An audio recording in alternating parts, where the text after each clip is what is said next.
Hello and welcome back star academy centre. आप सभी को हमारे यूट्यूब चैनल में स्वागत है। इस बार जो विद्यार्थी 12वीं का एग्ज़ाम 12वीं का बिहार बोर्ड से 12वीं का एग्ज़ाम देने वाले हैं, उसके लिए मैं 100 मार्क्स हिंदी लेके आया हूँ, जिसका चैप्टर है रोज़। और इस चैप्टर को लिखा है सच्चिदानंद हीरानंद वात्स्यायन अयज्ञ।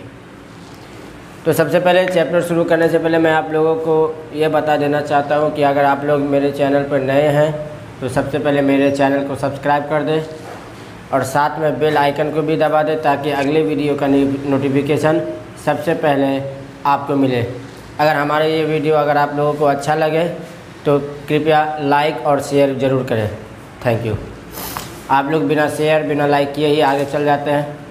अगर आप लोग कभी पकड़ा गए तो आप लोगों को अच्छी तरह से खबर ली जाएगी। Thank you.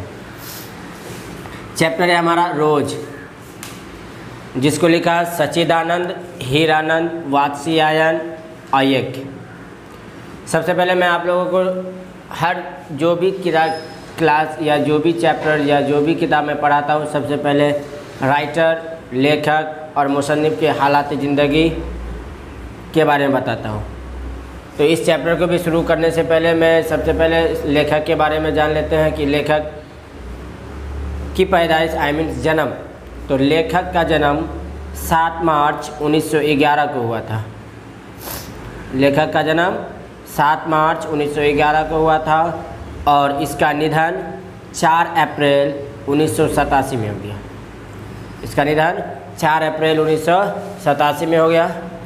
और इसका जो जन्म स्थान है, यानी कि ये पैदा कहाँ हुए, ये कस्या कुशीनगर उत्तर प्रदेश में, कस्या कुशीनगर उत्तर प्रदेश में इसकी पैदाइश हुई थी। इसके माता का नाम वयंती देवी और पिता का नाम डॉक्टर हीरानंद शास्त्री था। और हम बात करेंगे इसकी शिक्षा की, तो इन्होंने शिक्षा कहाँ तक की, कहाँ तक इन्होंने अपनी पढ़ाई पूरी की।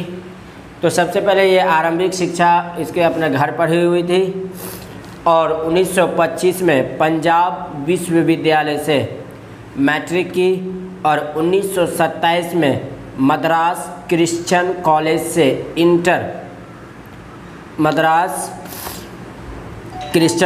इंटर पास की और 1929 में फोरमन कॉलेज लाहौर से बीए और एमए किया। और मैं बता दूं कि ये बहुत ही से ज़्यादा भाषा के जानकार थे। इन्होंने हिंदी, अंग्रेजी, संस्कृत के साथ साथ फारसी जैसे और अनेक भाषाएं जानते थे। और इसके सम्मान की बात की जाए तो इसे साहित्य अकादमी भारतीय ज्ञानपीठ पुरस्कार से सम्मानित किया गया था। इसे कौन से अवार्ड से सम्मानित किया गया था?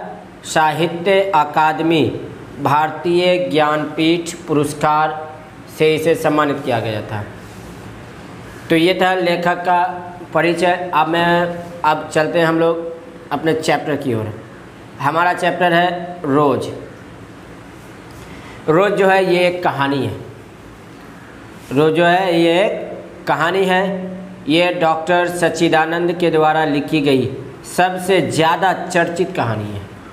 ये सबसे ज़्यादा चर्चित कहानी है जिसमें लेखक ने वातावरण की परिस्थिति और उसके प्रभाव में ढलती हुई एक गृहिणी का वर्णन किया है, यानी कि एक औरत का वर्णन किया है कि मध्यम वर्ग की औरतें अपनी ज़िंदगी कैसे गुजारती है, उसका रहन सहन कैसा होता है, उसके दिन से लेकर रात तक का समय कैसे बीतता है, इसके बारे में लेखक ने यहाँ पर वर्णन किया है।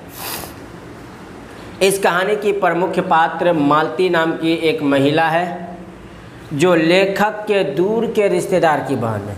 लेखक के दूर के रिश्तेदार की बहन है। मालती से मिलने के लिए लेखक पैदल चलकर उसके घर पहुंचता है। मालती से मिलने के लिए लेखक पैदल चलकर उसके घर पहुंचता है। लेखक मालती को सखी कहना पसंद करते हैं।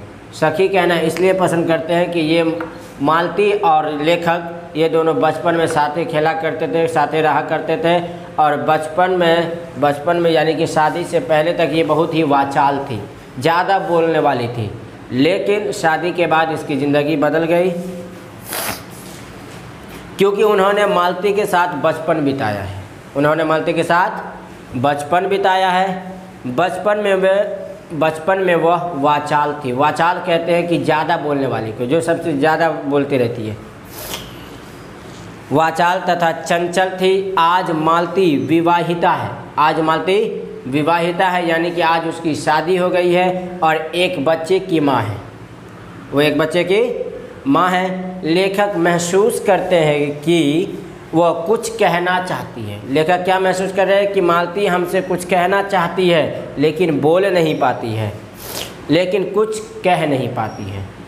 मालती का जीवन ग्रेग्रीन रोग के समान हो गया है। तो ग्रेग्रीन रोग कहा जाता है उसको, अगर हमारे पैर में कांटा चुभ जाए, कांटा, अगर उस कांटे को हम नहीं निकालेंगे तो कई दिनों के बाद जाके उस पर एक गठरी बन जाता है। एक गठरी बन जाता है, जो बाद में जब हम निकालते हैं तो उसको ऑपरेशन करना पड़ता है, तब जाके उसे निकालना पड़ता है। तो जब कांटा चुभ जाए, उसे ज़्यादा दिनों तक ना निकाले जाए तो उसमें एक, क्या कहते हैं अपने भाषा में उसको, गांठ पड़ जाता है। गांठ पड़ जाता है और उस गांठ को निकालने में बहुत ही परेशानी होती है। तो उसको हम लोग कहते हैं ग्रेग्रीन। क्या कहते हैं? ग्रेग्रीन रोग के समान हो गया है, जिसका ऑपरेशन उसका पति करता है। जिसका ऑपरेशन उसका पति करता है। पूरे दिन काम करना, बच्चे की देखभाल करना और पति का इंतज़ार करना, इतने में ही उसका जीवन सिमट कर रह गया था।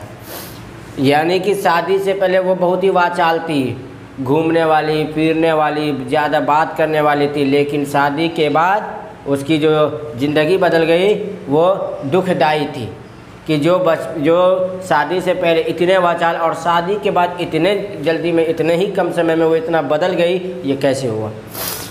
अगर आप लोगों को ये वीडियो अच्छा लगा हो तो कृपया आप लाइक कर दें, साथ और अपने दोस्तों को शेयर भी करें, ताकि अगर आप लोगों को कोई शिकायत हो या अगर और आप लोगों को अगर और कोई वीडियो चाहिए तो हमें कमेंट बॉक्स में लिख के हमें भेजें, ताकि मैं आपका कमेंट पढ़ूं और आप लोगों के लिए वीडियो बनाऊं। Thank you so much watching this video. Please like and share and subscribe my channel. Thank you so much.